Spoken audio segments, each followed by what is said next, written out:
Hello दोस्तों, आज हम सॉलिड स्टेट फिजिक्स का लेक्चर नंबर 1 करने जा रहे हैं। ये अभी थोड़ा सा आपको मैं बेसिक बताऊंगी, उसके बाद हम एमएससी का शुरू कर देंगे। तो सबसे पहले आपके पास आता है मैटर। मैटर क्या होता है? मैटर होता है which anything which occupy space. Matter भी आगे आपके पास जो है डिवाइड होता है किस चीज़ में? लिक्विड सॉलिड एंड गैस में। लिक्विड और गैसेस के बारे में आप थर्मोडाइनमिक्स और काइनेमेटिक थ्योरी ऑफ गैसेस में आप स्टडी करते हैं। बेसिकली सॉलिड स्टेट फिजिक्स में हम सॉलिड्स के बारे में ही स्टडी करेंगे। तो आपको पता है सॉलिड भी दो टाइप के होते हैं, क्रिस्टलाइन सॉलिड्स और नॉन क्रिस्टलाइन सॉलिड्स। आपने छोटी क्लासेस में पढ़ाई है क्रिस्टलाइन और नॉन क्रिस्टलाइन के बारे में। क्रिस्टलाइन आपको पता है जिसमें पीरियोडिक एरे होता है एटम्स का, जिसमें पीरियोडिकली जो है एटम्स जो है अरेंज होता है, उनका अरेंजमेंट से सिस्टमेटिक सा होता है। और नॉन क्रिस्टलाइन में जो है नॉन पीरियोडिक सा होता है, इरेगुलर होता है, कह सकते हैं ऐसा। इसके क्रिस्टलाइन सॉलिड्स के एग्जांपल होते हैं डायमंड, मेटल एक्सेट्रा। और नॉन क्रिस्टलाइन के होते हैं glass, plastic, polymer etcetera. Okay, अब हम जानेंगे लैटिस क्या होता है, या स्पेस लैटिस भी बोल सकते हैं।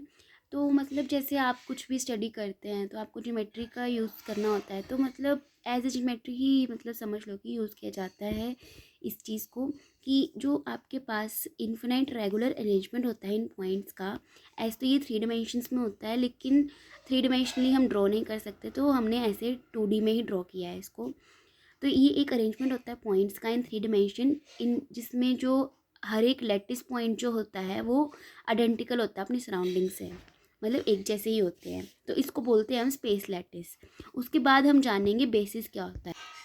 सो सिंपली बेसिस जो होता है या तो सिंगल एटम होता है या ग्रुप ऑफ एटम होता है, उसे हम बेसिस कहते हैं। और जब लैटिस और बेसिस जो है एक दूसरे में अटैच होते हैं, जो वो एक क्रिस्टल स्ट्रक्चर बनाते हैं।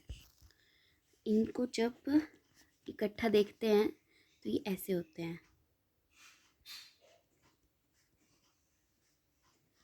ठीक है, सेम आइडेंटिकल होता है, ये बनाते हैं क्रिस्टल स्ट्रक्चर। सो ये पॉइंट आपको क्लियर है। अब आगे हम देखेंगे यूनिट सेल क्या होता है। ये छोटी छोटी टर्म्स जो आप 12th में पहले से करके आए हो, ये तो आपको बस रिपीट के लिए बता रही हूँ कि आगे आपको कन्फ्यूज़न ना हो। यूनिट सेल होता है एक स्मॉलेस्ट ज्योमेट्रिकल फिगर होता है क्रिस्टल लैटिस का, जो बार बार रिपीट होता है। जैसे आपको पता है ये बॉक्स जो होता है जो बार बार रिपीट होता है, ऐसे जो है आप जैसे NaCl का स्ट्रक्चर याद करो, कुछ ऐसा सा होता है NaCl का। ये थोड़ा अच्छा सा ड्रॉ तो नहीं हुआ है, पर कोई बात नहीं, आपको समझ आ जाएगा। ये छोटा सा जो सेल सा होता है इसे बोलते हैं यूनिट सेल। और छोटे छोटे यूनिट सेल मिलके क्या बनाते हैं? क्रिस्टल स्ट्रक्चर को बनाते हैं। और आपने छोटी क्लासेस में पढ़ा है प्रिमिटिव यूनिट सेल क्या होता है।